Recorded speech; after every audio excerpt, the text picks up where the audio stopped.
Je ne pensais pas qu'un jour je reparlerai de Libellule, cette influenceuse qui avait fait tant parler d'elle il y a quelques années de cela en arrière.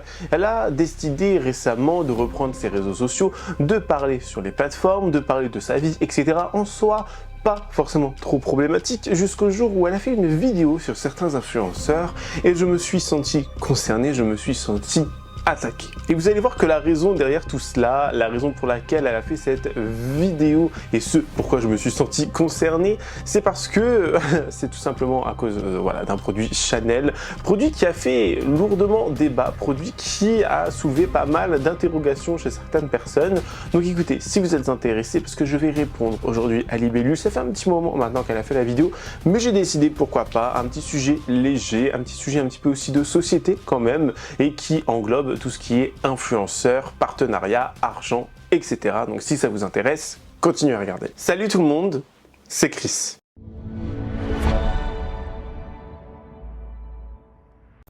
Avant de commencer la vidéo, et pour ceux et celles qui veulent rester au courant de ce qui se passe dans l'actualité, les dramas, les faits divers, storytime, influenceurs, tout cela sans filtre et sans langue de bois, je vous invite à vous abonner et activer la cloche de notification pour être toujours au rendez-vous.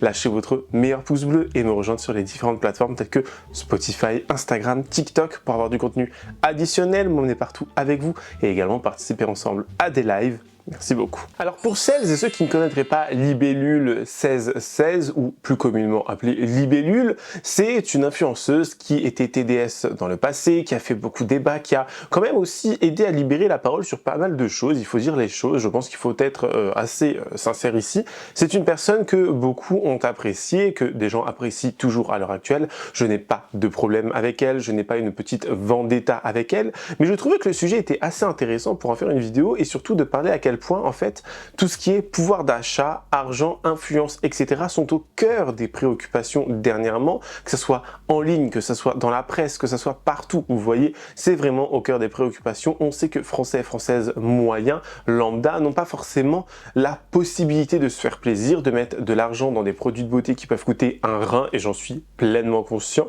Je ne me considère pas comme étant quelqu'un qui... je sais que je suis vu comme un influenceur. Je sais que moi-même, je me décris des fois comme un influenceur parce que j'influence des gens à acheter des choses, je vends des produits, je parle de produits que je peux moi-même acheter et que très souvent j'achète. C'est très rare qu'on m'envoie des produits ou qu'il y a un partenariat vraiment. Donc tout cela vraiment pour vous dire que j'en suis pleinement conscient. Voilà, que certaines personnes n'ont pas le budget, certaines personnes peuvent être choquées par le prix de certains produits. J'ai des pinceaux make-up qui coûtent 150 €, 130 €, j'ai un fond de teint 220 €, j'en ai peut-être même 2 ou 3, j'ai un autre fond de teint 150, etc. J'ai des produits qui coûtent extrêmement cher, c'est ma passion, c'est quelque chose qui me fait plaisir, c'est quelque chose que j'aime crash tester pour vous dire si effectivement c'est bien ou bien est-ce que c'est de la merde, parce qu'au bout d'un moment, oui, il faut rester assez, comment on pourrait appeler cela, il faut rester sincère, il faut rester un peu ouvert d'esprit et aussi authentique, j'ai envie de dire, parce que tu as des produits qui vont coûter extrêmement cher mais qui sont merdiques, hein, vraiment, voilà, on va dire les choses ici. Donc dernièrement, on a une influenceuse et je sais que en fait Libellule parle de nous parce que on est très peu dans la sphère influenceur francophone à avoir parlé de ce produit, mais alors vraiment très peu, ou bien j'ai pas vu d'autres vidéos. Mais en tout cas, je sais qu'au niveau de la francophonie, on est au moins deux, c'est-à-dire Anna, Disruptive Beauté, et moi-même. Je vous laisse regarder dans un premier temps la vidéo du produit qui a lancé tout ce débat et cette petite guéguerre. Regardez. 305 €, c'est le prix de l'huile à lèvres que je suis en train d'appliquer sur mes lèvres, ce qui en fait l'huile à lèvres la plus chère du marché, 305 €. Mais dont les 2/3 de ces 305 €, tu as le packaging, parce que tu es chez Chanel, que cette huile à lèvres fait partie de la gamme Sublimage, qui est la gamme la plus chère chez Chanel, et que quand elle t'est vendue, cette huile à lèvres, elle t'est vendue dans cet étui en cuir, dont le fermoir est aimanté et dont l'intérieur est entièrement brodé de tweed élaboré par la Maison Lesage qui établit tous les vêtements en tweed très identitaire de la Maison Chanel. Donc quand tu fais cet achat, tu fais d'abord l'achat d'un objet de luxe. Tu sais que quand tu auras plus ça tu vas t'en servir à vie puisque c'est un objet magnifique. Donc les 305 €, on les a débunkés parce qu'il y a les 3/4 qui vont là-dedans. Maintenant ça, j'étais en mode...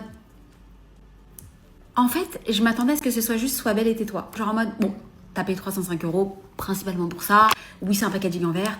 Oui, tu as l'applicateur en tige en métal qui est façonné pour épouser la forme de tes lèvres. Évidemment, il y a des actifs à l'intérieur. T'es pas juste belle, genre tu te défends. Parce que 305 €, tu pourras toujours trouver un moyen de te faire offrir cet objet divin. Il y a la fête des mères, il y a ton anniversaire, il y a le pot de départ, whatever. Il y a plein d'excuses qui font qu'à un moment donné, tu peux dire faites une cagnotte et offrez-moi ce truc-là. On s'en fout limite du prix parce que tu sais que tu vas t'en servir jusqu'à la dernière goutte. Là où je veux en venir, c'est que cette petite merveille se défend. Beaucoup moins épaisse que la Guerlain, qui est pour moi une des meilleures. Beaucoup moins dense que la Clarins, qui est une des meilleures. C'est une texture qui est gélifiée. Je peux te faire un cours pendant 3 heures sur les actifs qui sont à l'intérieur. Des céramides, des peptides, la vanille, la planifolia. On s'en fout. Il la positionne pas comme une huile à lèvres. Il la positionne comme un traitement anti-âge, comme un soin anti-rides pour les lèvres. Quand tu prends de l'âge, tes lèvres, elles se fripent. C'est un soin anti-fripe pour les lèvres. C'est un côté un peu repulpant. Mais again, je croyais qu'elle serait juste belle. Je croyais que c'était que de la haute couture. Tu sais, la haute couture, tu vois ça dans les défilés, tu te dis « Oh, c'est tellement beau, mais je peux pas porter ça tous les jours parce que c'est de la haute couture, c'est hors norme. » Une fois que tu as goûté ça, je peux te dire que tu es beaucoup plus addict qu'une cigarette. D'ailleurs, ça fait penser à un étui pour Vogue. C'est beau et bien. Et j'étais prête à le descendre. Je peux pas. Le prix est justifié par l'étui, mais c'est bien. J'ai passé une matinée entière chez Chanel. On a parlé que de sublimage. Il y a des produits dont je suis tombée méchamment amoureuse. En l'occurrence, l'huile Angèle démaquillante. Notamment ce soin sublimateur. C'est là aussi où je veux en venir. Parfois, oui, c'est cher. Plus cher que la moyenne marché. Mais quand tu sais que tu vas finir jusqu'à la dernière goutte, eh ben, tu te dis que tu as bien dépensé ton argent. Que tu as non pas 600 produits dont tu ne te sers pas, mais un produit que tu achètes et que tu kiffes et que tu vis parce que c'est beau et parce que c'est bien.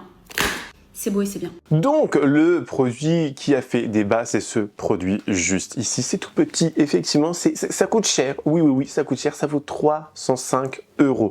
Une huile à lèvres, oui. Je vous la montre de plus près pour ceux qui ne l'auraient pas encore vu vraiment sur les réseaux sociaux ou quoi. La petite pochette, etc. en tweed, le produit qui se trouve juste ici, bon, il est tombé, c'est pas grave, c'est en verre, on s'en fout, voilà, c'est lourd, etc. Enfin, on est vraiment sur un bel objet, on est sur un objet. Est-ce que c'est un investissement? Non.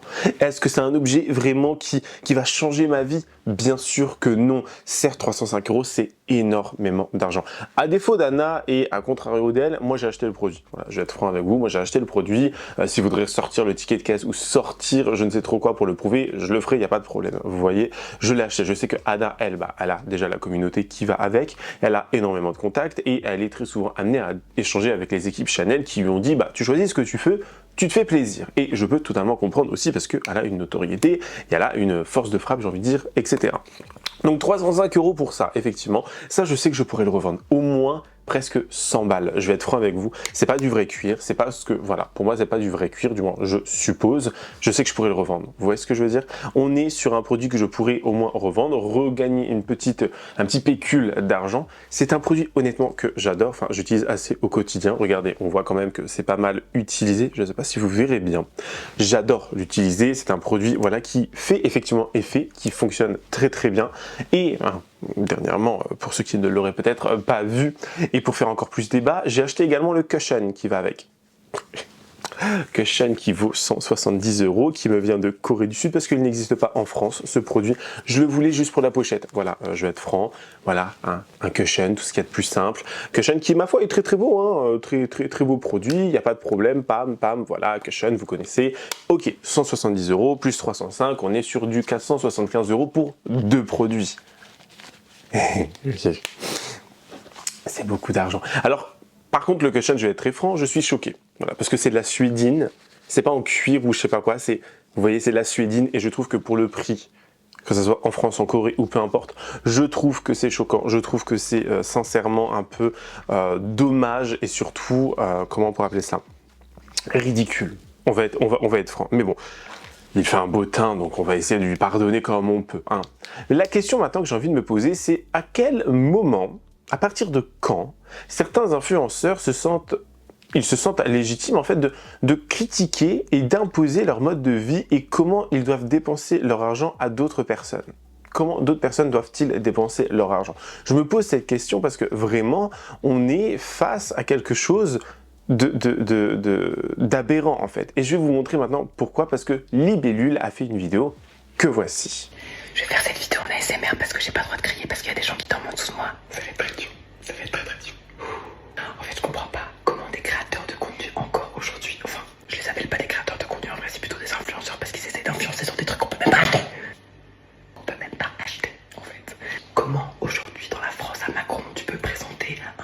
de gloss qui coûte 350 euros.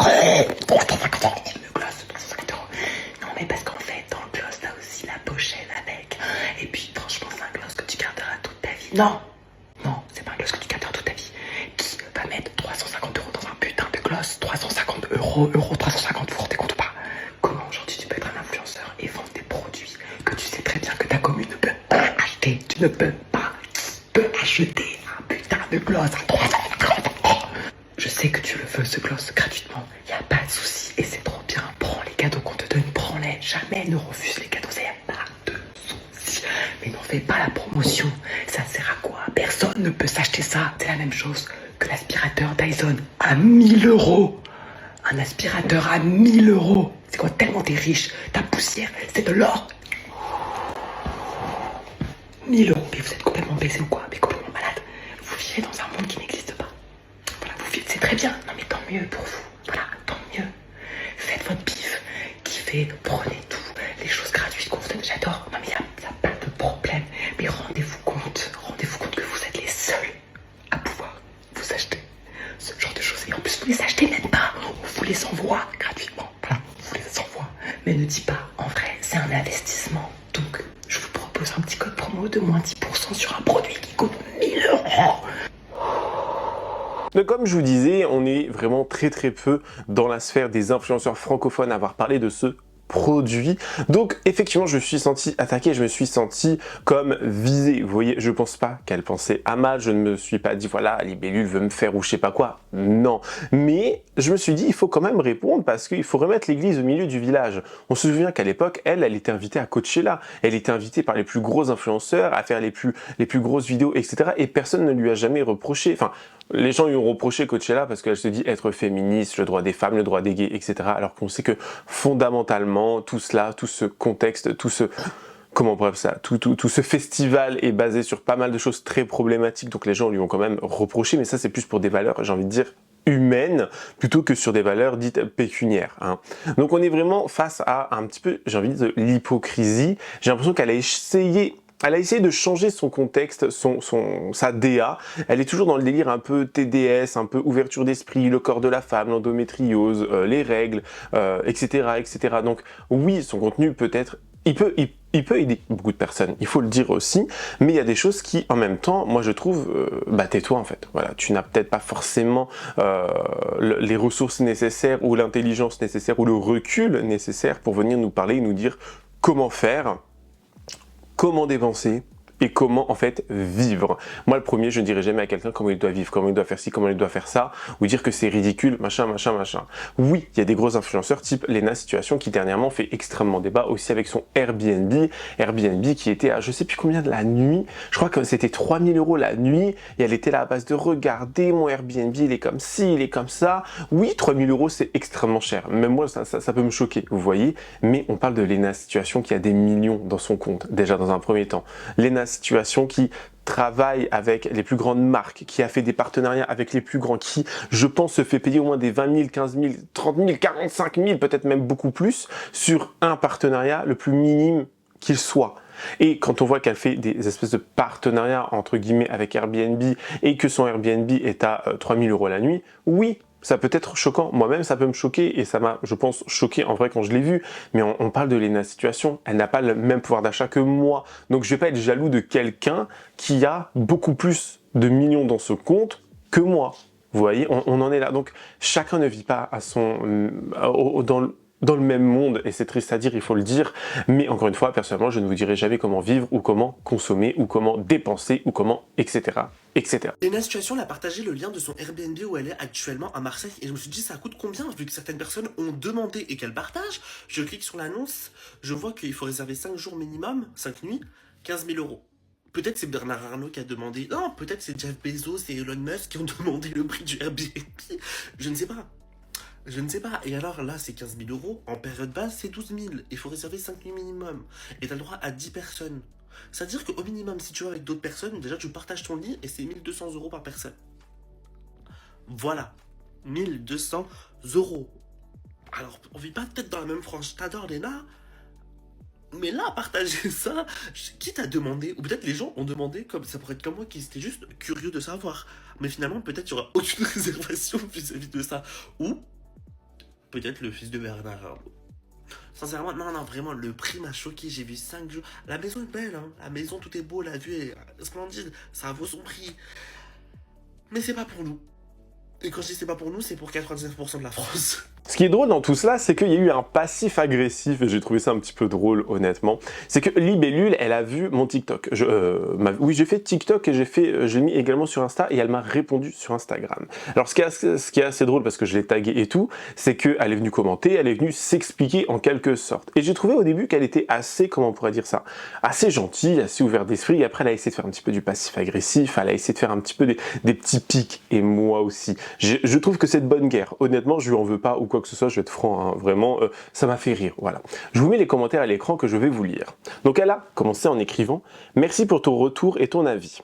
Et juste, il y a une différence entre acheter ce que tu veux bien, évidemment, et en faire la promotion pour motiver les gens à acheter, voilà, bisouille. » Ce à quoi j'avais répondu « Libellule, perso les gens font ce qu'ils veulent de leur argent.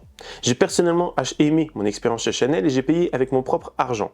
Oui, je peux comprendre que des gens s'offusquent au vu des prix et surtout si tu es en collaboration. Est-ce qu'il y a mieux comme dépense? Oui. Qui sommes-nous cependant pour dire aux gens comment ils doivent dépenser et se faire plaisir au vu du monde dans lequel on vit? Elle m'a répondu ensuite « Je respecte ton avis, respecte le mien. Tu le dis toi-même dans ton commentaire. Ce qui me dérange, c'est de le faire passer ça comme si c'était accessible et ok pour tous. En mode, c'est un investissement. Un micro pourcentage de gens peuvent se le permettre. Et si tu lis les commentaires de ma vidéo, tu vois bien que ça blesse les gens. Alors de là, franchement, quand elle a dit blesser, moi ça m'a un petit peu choqué de me dire, mais comment ça, le fait que quelqu'un dépense 305 €, ça blesse quelqu'un? Tu peux être envieux, tu peux être jaloux, mais est-ce que du coup ça blesse réellement? C'est ça qui m'a... Dites-moi en commentaire, je ne sais pas comment jongler avec cette information. Après, c'était un exemple, mais il y en a plus encore. Mais on se comprend pas et c'est ok. Et j'espère que tu vas buzz sur moi comme beaucoup. Je ne cite personne dans ma vidéo, toi oui, ce qui est dommage, mais voilà, c'est tout pour moi, bonne fin de journée. Et j'ai tagué en disant buzzer sur toi, ok. Elle a répondu « C'est ce que tu fais, libellule par-ci, libellule par-là. Tu aurais pu faire comme moi et ne citer personne MDR. Juste dire « J'ai vu une vidéo d'une influe, oui, je t'apprends comment faire au cas où. » Et j'ai dit « Ok, je prends des notes. » C'était vraiment... Je sais pas pourquoi elle a shifté d'un coup comme ça, pourquoi elle est devenue un peu plus dans le passif-agressif à base de « Oui, mais tu respectes mon avis, c'est tout. » J'ai juste répondu à ton commentaire, ma belle. Genre, de base, j'ai répondu et j'ai trouvé son commentaire bienveillant, hein, c'est ça le pire. Et je me suis dit, bon, c'est sympa, elle est bienveillante, elle est dans l'échange, c'est cool. Et direct, elle était en mode « Si tu veux buzzer sur moi... » J'étais en mode « Ma belle !» Chérie, détends-toi, il y a pas mal, tu vois, il y a pas mort d'homme, honnêtement. Et le système, en fait, qui fait vivre aujourd'hui les réseaux sociaux, c'est la frustration, on va être franc. Quand on voit tous ces influenceurs qui font des voyages, qui achètent des voitures, qui achètent des maisons, qui, des fois, n'ont même pas la vingtaine et qui sont déjà propriétaires, etc., c'est pas normal. Si vous pouvez l'être, franchement, propriétaire aussi jeune, bravo à vous, franchement, bravo. Mais c'est des choses que l'on a normalisées, comme le fait de pouvoir dépenser, des fois, des centaines de milliers d'euros dans des voyages, dans des hôtels, etc. Les réseaux sociaux vivent de la frustration parce que beaucoup de gens vont regarder, beaucoup de gens vont s'en inspirer, beaucoup de gens vont commenter, etc. Et ça crée un algorithme et ça crée une comment dire, une sphère en fait où il y a plein de gens. Vous voyez ce que je veux dire? On est là-dedans. Donc le fait que moi j'ai dépensé 305 € dans une huile à lèvres, est-ce que c'est, comment dire, ridicule? Est-ce que c'est quelque chose d'important? Est-ce que c'est utile à ma vie? Bien sûr que non, on est bien d'accord. Est-ce que moi ça m'a fait plaisir? Oui. Est-ce que c'est ça le principal dans cette affaire et dans ma vie? Bien évidemment. Et si j'en parle sur les réseaux sociaux en disant oui, c'est pas mal, ça fait des belles lèvres, ça fait vraiment une bouche belle en plus de ça, le pire, mais ce n'est pas utile. On est bien d'accord. Si je peux me le permettre, si j'ai les moyens, qui vous dit que j'ai pas payé ce jour-là plusieurs articles en plusieurs fois, genre sur PayPal ou peu importe, vous voyez, ou avec une carte de crédit qui peut fragmenter les choses, qui vous dit que j'ai pas acheté l'article en 10 fois. En fait, les gens pensent vraiment des fois que les gens, quand on vous montre des choses, t'as des gens qui font des crédits des fois aussi, il faut se le dire. T'as des gens qui sont là, les premiers à aller faire des crédits pour des produits de luxe, pour des produits comment dire, de cosmétiques aussi. Vraiment. parce que maintenant tu as des cartes de crédit qui font un petit peu crédit aussi, etc. Crédit renouvelable, etc. Je sais que j'ai ce type de carte personnellement, mais comment en fait tu peux être autant offusqué juste parce que quelqu'un t'a présenté un produit? Bien sûr, après il y a la différence entre promouvoir le produit parce qu'on te l'a offert et en parler toi comme ça ouvertement et en parler spontanément parce que tu l'as acheté aussi. Hein. Il y a une grande différence, je pense. Donc ça me fait rire quand c'est Libellule qui vient nous faire des petites leçons de morale en fait sur oui, mais regarde, tu as ci, tu as ça, tu as fait ci, tu as fait ça, pourquoi tu dépenses là-dedans, c'est honteux, c'est ridicule, les gens ne pourront jamais l'acheter, comme les gens ne pourront jamais aller à Coachella. Comme les gens ne seront jamais invités par Gaël Garcia Diaz ou Silent Jill pour faire des vidéos avec elle, ou pour faire des partenariats avec elle, ou des vidéos, des machins, des trucs. Enfin, vous voyez ce que je veux dire? Donc au bout d'un moment, je pense qu'il est important aussi de balayer devant sa porte, qu'il est important de se dire, bon, effectivement, moi aussi, j'ai pu jouir de certains plaisirs, et j'ai pu avoir comment dire, cette facilité d'avoir accès à certaines choses, et que j'ai pu aussi, pouvoir avoir accès à des choses, comment expliquer en fait, que elle aussi, elle a eu des choses que Françaises lambda n'auront jamais. Vous voyez, moi-même, enfin je veux dire, est-ce qu'un jour je me ferai inviter à Coachella? Je ne pense pas. Est-ce qu'un jour Gaël Garcia Diaz m'invitera à faire une vidéo? Non plus. Et c'est pas pour autant que j'ai été cracher mon venin en disant non mais t'as des gens, ils se prennent pour ci, ils se prennent pour ça. Enfin, c'est juste de l'hypocrisie. Au bout d'un moment, on va remettre l'église au milieu du village, c'est de l'hypocrisie pure et dure. Parce que toi-même, encore si t'étais même pas influenceuse et que tu n'avais pas eu tous ces plaisirs dans le passé, je pense que là, le discours aurait été différent et plus légitime presque, j'ai envie de dire. Mais là, en l'occurrence, je pense qu'il serait peut-être grand temps de fermer ta grande gueule. Voilà, vraiment. Et de te contenter de faire ton contenu sur l'endométriose, sur voilà, les TDS, sur l'ouverture d'esprit, parce que tu prônes en fait un discours ouverture d'esprit, etc. Mais en même temps, il est très contradictoire, ce discours, je trouve. Après, c'est bien évidemment mon avis. Alors honnêtement, est-ce qu'il y a une conclusion à cette vidéo? Est-ce que l'on peut conclure avec quelque chose? Je ne sais pas. C'est une petite vidéo un petit peu, je veux dire, story time, société, etc. Dites-moi vous en commentaire ce que vous en avez pensé. Donnez-moi votre avis avec sincérité, courtoisie, respect comme d'habitude. Je compte sur vous. N'hésitez pas à vous abonner et activer la cloche de notification pour être toujours au rendez-vous. Lâchez votre meilleur pouce bleu et sinon me rejoindre sur les différents réseaux sociaux. Tout se trouve en barre d'infos. Moi je vous fais sinon plein de gros bisous. Je vous dis à la prochaine. Prenez soin de vous. Bye guys.